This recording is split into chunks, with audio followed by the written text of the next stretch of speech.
কিছু মানুষ এমন লেভেলের জ্ঞানী হয়, আমি মাঝে মাঝে ভাবি এত জ্ঞান তাদের কোথা থেকে আসে।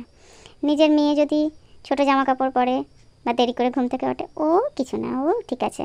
কিন্তু অন্য কেউ যদি দেরি করে ঘুম থেকে ওঠে বা ছোট জামা কাপড় পরে, এটা কেন হবে? এই ধরনের মানুষগুলোকে মনে হয় ঘোড়া বিচুটি দিয়ে বেষ্টি করে জলে চুবিয়ে রাখে, যে সারাদিন চুলকাতে চুলকাতে অন্যের পিছনে কাঠি দেওয়াটা যেন বন্ধ হয়।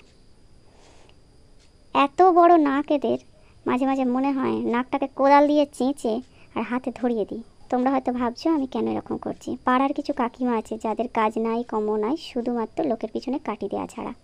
তোমাদের কাছে যদি এরকম কোনো কাকিমা থাকে, তাদের থেকে দূরে থেকো, কারণ এই কাকিমারাই পারে সংসারে ভাঙন ধরাতে। এদের কোনো কাজ নাই, নিজের বাড়িতে কি হচ্ছে তার খবর রাখে না, অপরের বাড়িতে কি হচ্ছে তার খবর পাই টু পাই হিসেব করে রাখে, কারণ এতে যা ইন্টারেস্ট আছে সেই ইন্টারেস্ট ব্যাংকেও দেবে না, এরকম মানসিকতা তাদের।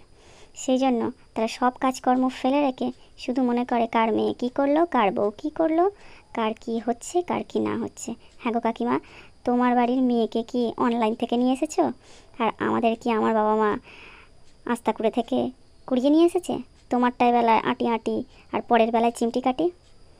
বেশি নাক গলালে নাকটাকে সত্যি করে একদিন কেটে হাতে ধরিয়ে দেব, মনে রেখো কিন্তু।